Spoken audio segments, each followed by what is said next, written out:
Hello दोस्तों, आप सभी को नमस्कार और एक बार फिर से स्वागत है हमारे इस चैनल पे। आज की वीडियो में हम बताएंगे कि कल वाले वीडियोस के बाद मेरे पास कितने सारे कॉल्स आए और उन्होंने क्या क्या मुझे बताया, उन्होंने क्या क्या मुझसे बातें की और किस तरह की सलाह दिया उन्होंने, पॉजिटिव नेगेटिव सारी चीज़ें हम बात करेंगे आज के वीडियो में। सबसे पहले जो हमारे पीछे ये बैक स्क्रीन पे दिख रहा है date 5 September 11 o'clock 10 AM plus, इसका मतलब क्या है? सबसे जो आज की वीडियो बनाने का सबसे बड़ी बात है वो इसके बारे में बताना है कि सभी लोगों को अभी तक जितने भी हमने संघर्ष किए, जितने भी हमने अपनी कोशिश की अपने तरफ से, उसके बाद आपको क्या मिला? तो बस एक एसएससी का नोटिफिकेशंस कि आपकी रिज़ल्ट आने वाली है, आई नहीं है। क्लियर है चीज़ें, समझ रहे हो आप? लेकिन हम संघर्ष केवल एसएससी के लिए नहीं कर रहे हैं, साथ में रेलवे वाले बच्चों के लिए भी संघर्ष कर रहे हैं। जितने सारे बच्चे जो रेलवे की, और हमारे देश में बहुत सारे ऐसे बच्चे हैं जो रेलवे की तैयारी करते हैं, केवल और केवल रेलवे वाले वैकेंसीज़ पे वो डिपेंडेंट है। वो ना तो एसएससी का फॉर्म भरते हैं ना ही आईबीपीएस का फॉर्म भरते हैं। तो उनके लिए भी हम लोगों का संघर्ष है, हम उनके साथ भी हैं।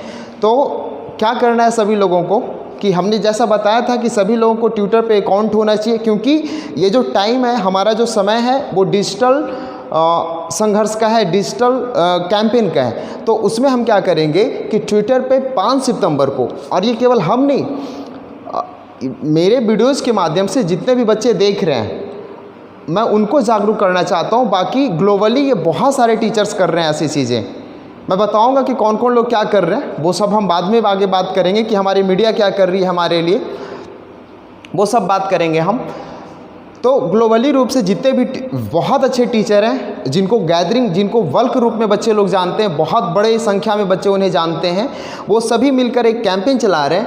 5 सितंबर को 11 बजे आप लोगों को ट्वीट करना है। किसके लिए? तो आरआरबी एग्ज़ाम डेट्स के लिए, कि आरआरबी में जितने वैकेंसीज आई थी और जिसके लिए बच्चे फॉर्म भर के बैठे हुए हैं, उसका एग्ज़ाम कब होगा, उसके लिए सभी को। दूसरी बात क्या है कि एक जो सबसे बड़ी गलती हम क्या करते हैं कि अगर हम सारे लोग मिल करके केवल एक हैशटैग का यूज़ करेंगे तो क्या होगा कि वो एक बल्क रूप में ट्रेंड करेगा चीज़ें। अगर आप कुछ और लिख रहे हो ट्विटर पे, हम कुछ और लिख रहे हैं, तो उसके लिए ध्यान क्या रखना है कि सभी लोगों को स्मॉल वाली लेटर लिखना है, SPEKUP, स्पीक अप। ये क्लियर है? उसके बाद आरआरबी एग्ज़ाम डेट्स सभी लेटर स्मॉल है। और हमने जो किया है पहले, तो सबसे पहले जो हमने अपना जो कैंपेन चलाया, जो कंटिन्यू है, वो एसएससी और रेलवे वाले दोनों बच्चे के लिए था, जिसका हैशटैग था speak up for SSC railway students. तो आपको इस तरह से हैशटैग लगाना है ताकि कुछ डिफरेंट ना हो, क्योंकि कुछ बच्चे हैं जो कुछ और मीनिंग लगा रहे हैं, कुछ बच्चे कुछ और मीनिंग लगा रहे हैं। तो ट्विटर जो होता है उसको अलग अलग रूप में बांट देता है, तो फिर वो ट्रेंड नहीं कर पाएगा, है ना? ट्रेंड नहीं करेगा तो फिर सरकार की नज़र नहीं जाएगी उस पर। तो अभी हम लोग ऐसे संघर्ष कर रहे हैं कि अपने हैशटैग को ट्रेंड में ला रहे हैं, और जब वो ट्रेंड में आएगी तो उसकी नज़र, उसके ऊपर नज़र सरकार की जाएगी और शायद वो हमारी सुन ले, जिससे हम लोगों को रोज़गार मिल पाए।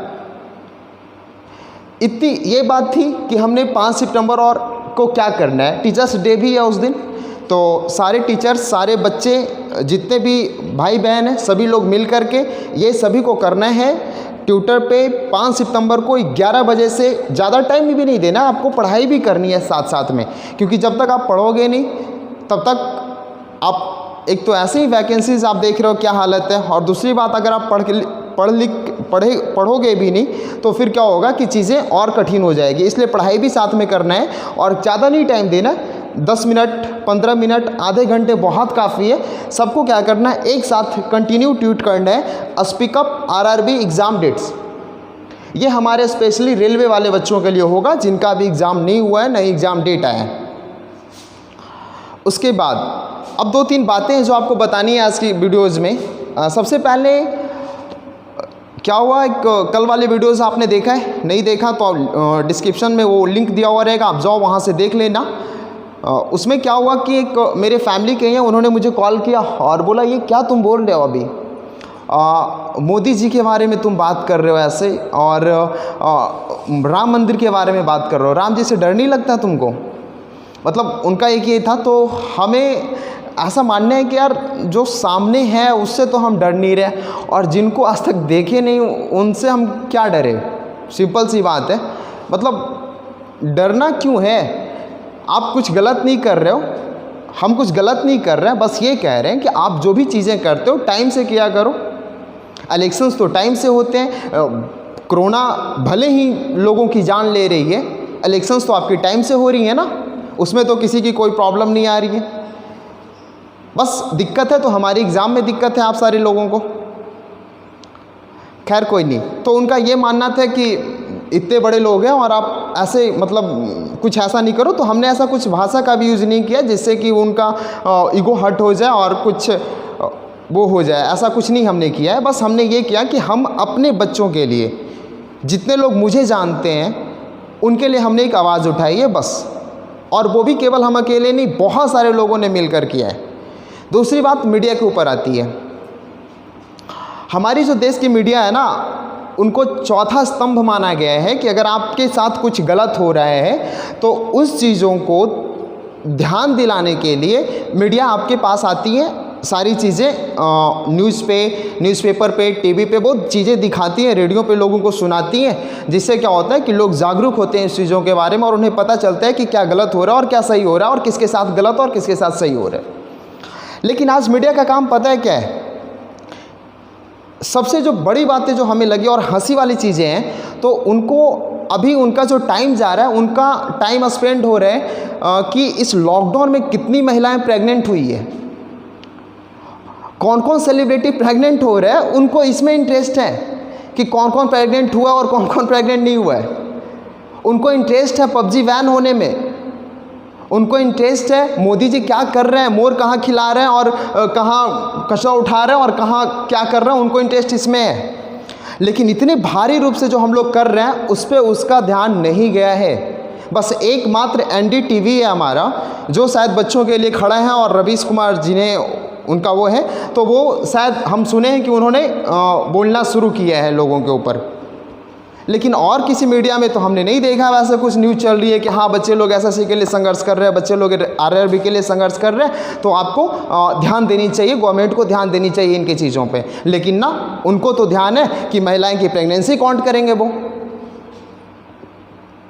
मीडिया को काम ये है कि रिया चक्रवर्ती कब घर से निकलती हैं और रिया चक्रवर्ती कब घर लौटती हैं, उनको ये पता करने में टाइम अपना वेस्ट करने हैं। नहीं ठीक है, वो चीज़ें सही है, आप वो भी चीज़ें करो, लेकिन हमें लगता है कि उससे ज़्यादा ज़रूरी है देश के जो युवा बेरोजगार हैं उसकी आवाज़ को उठाना। और अगर कोई करना चाहता है ना, तो 2-4 लोग ऐसे मिल जाएंगे आपको जो आपको पकड़ के पीछे करेंगे, बोले आओ पीछे, कहाँ जा रहे हो आप? जब लोग से नहीं सुन रहा है सरकार, तो तुम ही खड़ा होकर क्या उखाड़ लोगे?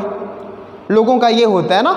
तो इस सब चीज़ों को इग्नोर करना है, आपको डटे रहना है, बने रहना है अपने हक के लिए। पहली बात क्लियर है, चीज़ें समझ रहे हो? अभी आप संघर्ष कर रहे हो और हमारी जो सरकारें हैं वो क्या कर रही हैं, पबजी बैन कर दी ताकि लोगों का ध्यान क्या हो जाए, वहाँ चला जाए, लोगों का ध्यान उस पर खींच के चला जाए। लेकिन आपको दिग्भ्रमित नहीं होना है, आपको कंटिनेंसी के साथ अपनी संघर्ष को जारी रखना है, अपनी लड़ाई में आपको हिस्सेदारी देना है। सभी लोग मिलकर अगर लड़िएगा तो एक दिन ज़रूर आपको सफलताएं मिलेगी, आप ज़रूर एक दिन आपको रोज़गार मिलेगा।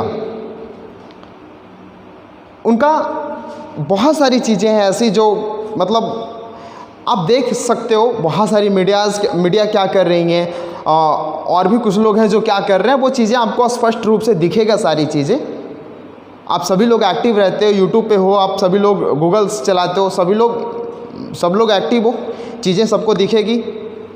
तो हम सभी को बस ये करना है, यानी हमारा नेक्स्ट स्टेप जो होगा, फर्स्ट स्टेप SSC वालों ने कुछ सुना है तो नोटिफिकेशंस दिया है। सेकंड स्टेप में हमें RRB एग्ज़ाम डेट्स के लिए कैंपेन करना है बहुत ही बड़ी मात्रा में। ये 10M+ का क्या मतलब है, क्योंकि उस दिन का जो टारगेट है वो 10 मिलियन टारगेट है कि अगर हम लोग एक साथ मिलकर के 10 मिलियन लोग, यानी 1 करोड़ लोग अगर एक साथ मिल के ट्वीट करेंगे तो वो ट्रेंड करेगा हमारा चीज़ें, और जब ट्रेंड करेगी तो लोगों का ध्यान जाएगा उसके ऊपर। इसलिए जितने भी भाई बहन, माता पिता, रोज़गार बेरोज़गार लोग सुन रहे हैं हमारी इस बात को, सभी लोग ट्विटर पे जाके जो यूज कर रहे हैं फ़ोन, क्या करना है, इस टारगेट को पूरा करना है सभी को। आपको 10 मिनट 5 मिनट ज़रूर देना है उस दिन, और अगर आप सभी लोग साथ दीजिएगा तो सभी की आवाज़ें सरकार तक जाएगी। ये बिल्कुल यकीनन हम कह रहे हैं, इस चीज़ों को आप समझिए। आपको बस क्या करना है कि अच्छा, कभी कभी ऐसा लगता है कि क्या ये सब करने से हमें सच में सफलताएं मिलेगी?